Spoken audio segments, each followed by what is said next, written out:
Hello guys, welcome to my channel. Today I'll be teaching how to make this sumptuous akara beans ball. This is my favorite snack, especially with bread.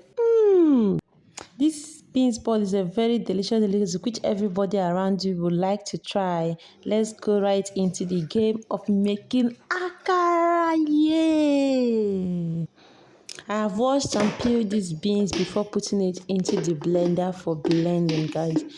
You make sure that your blender is a strong one, at least 850 watts. Don't use a blender that is not strong because you need the consistency to be thick. You don't want to put much water to ease the stress from your blender. So please make sure that your blender is strong. Your blender is strong, guys. Let's go. Can you see I'm blending it with little water? Very little water, guys. Then here is my onions, scotch bonnet pepper, and a cube of Maggi for taste. I'll also add salt. Guys, if you prepare your akara batter this way, my dear, you will see the difference between akara and akero. After that, I turn on my blender and continue blending. Guys, I want to tell you one thing. There was a day, the first day I made this akara beans ball, I blended the beans with a lot of water just to make it to be free. It was just a thick consistency, but not that thick. My dear, I fried pancake that day. Once I poured the akara inside the oil, hey, it will just scatter and turn to pancake. It will soak all the oil in the pan. So please don't make that mistake. Make sure that your consistency is thick. If need be, add very little water, very little, and continue trying till your blender picks up again. Don't add more water than that is needed, guys. Let's go into the frying. We are done with the batter. We've moved over to the frying. You place a dry pan on the fire. Allow the water to dry off. When the water dry off, you pour oil. This we are going to do deep frying, so you need a lot of oil.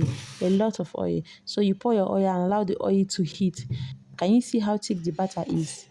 Can you see how thick the batter is? It's quite thick, guys. So make sure that your batter is like this, exactly this consistency, or even a little bit thicker, but let it not be watery, please, so that you get your akara form very well.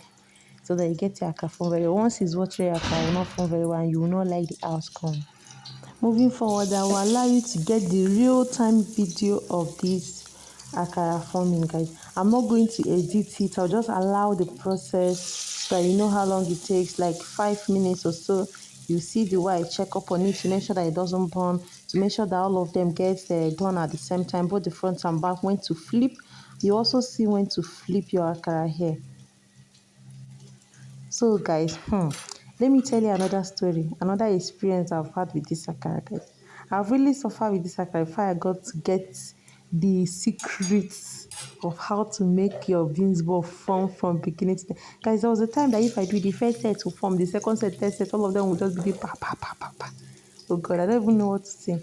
But let me gist you one of my success story.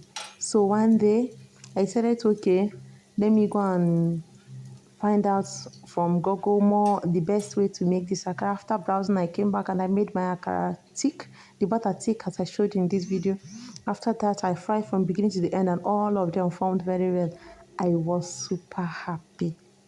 There's another thing I want to show you apart from the consistency, the heat that you used in making your akara ball.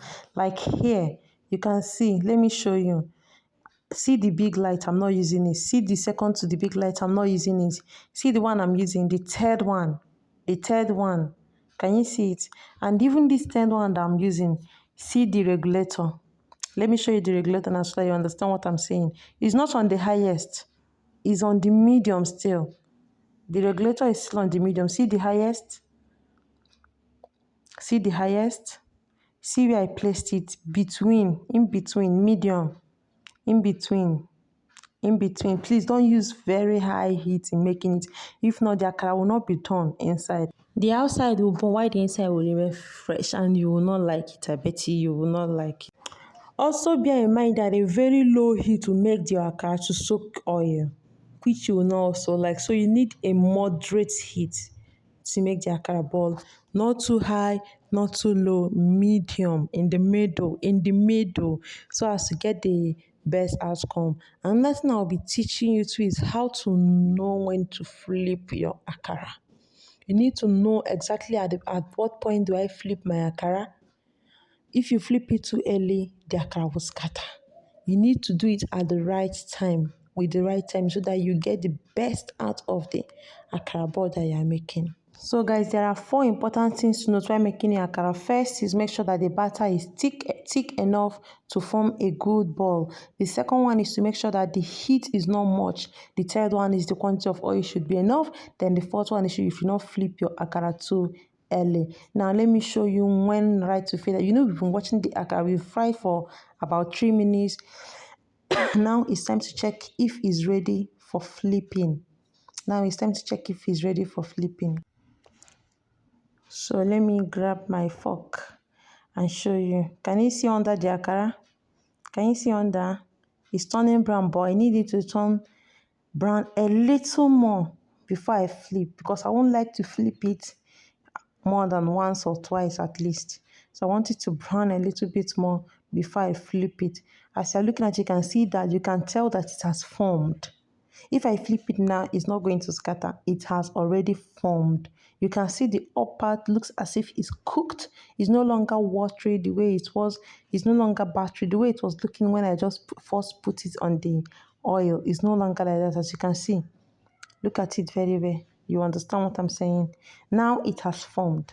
You can flip it at this point without it scattering. Once you master the act of frying akara, you will never go wrong with akara again. You will never go wrong. So it's about 30 seconds that we checked the under. Now it's time to flip. You can see that golden brown. Aye. See, you can see this is the akara that we are talking about. This is the akara that we are talking about. Okay? We'll give like 2 minutes. The down part takes much time to get done. The up, you know, is already have the interval already formed. For it to get done, it doesn't take much time. So like say 2 minutes or so, we'll bring it out from the fire, all done and set and ready to go. Please, if you have watched this video to this level, I beg, subscribe to my channel. Another abeg, give me a thumbs up. Leave a comment in the comment section. If there is any meal, any snacks that you want me to try, please leave it in the comment section. I promise you, I'm going to do my best to deliver. I will deliver. So what are you waiting for? You can see our akara is forming. Ooh, this akara is so nice. It is so nice. I know you love it at this point. It's so nice. Guys, I want you to bear in mind that in making your akara, the size of the balls determines how long it takes to get done. As you can see, this one I'm making is fairly large. It's not that small akara that they use. It's fairly large, so that's why it's taking much time. Maybe if you're using a eating spoon, that is tablespoon, to scoop the akara, it will take a shorter period of time. Let's say 5 minutes in total to get done. But this one is taking about 7 minutes in total to get done. It's taking about 7 minutes in total to get done. So please and please, if you use small tablespoon to scoop, not leave it for this long. Just watch your akara. Once it starts forming, watch your akara. Some people like the akara dry. Some people like the akara a little bit fresh, not dry. But me, I like that dry one, but not too dry, not too soft, but dry at least. So I think I'll still be flipping the akara for the upper to brown a little bit more before I take it out from the fire. You can see I love what I'm seeing down. That level of browning is what I need. So I want to flip it for it to brown a little bit more. Do what suits you. It's all akara. As long as you enjoy it, you've made the best meal for yourself. Now it's time to take it out of the oil. Ooh. You see what I did there? I just reduced the light to the lowest while removing my akara so that the oil will not get too hot for the next batch I'll be putting in. There's another thing you need to know. If the oil is too hot, wow, the akara that you're making will scatter, whether it's thick or not. Once you put the batter will just sizzle and scatter in the oil. And I know you won't want that. So we are done frying the first batch of akara. See the second one. Even the first set, the first scoop I put, it wanted to scatter. You see? So once the oil is not too hot, the batter won't scatter. But if it's too hot, even if it's sticky, immediately you put it, the oil will just scatter everything for you, which is not nice. So you can see the akara that we just the first batch. Ooh, the first batch is akaraing. The akara is akaraing. See the second batch, guys. Let me show you how I enjoy my akara. Oh my God. Hey, I know you wish to be me right now. Hey, go and make your own akara. Go and make your own akara. Oh. Go and make your own. Go and make your own. Go and make your own. Wow, that's nice. Thank you for joining me to this point. We've successfully made our akara balls, and I believe after watching the video, you should be able to make your own akara. Create your own akara. If there's any difficulty, come to the comment section, chat me up, and express your difficulty or your challenges to me, and I'm going to help you out. You see, that one take one bite. Bye.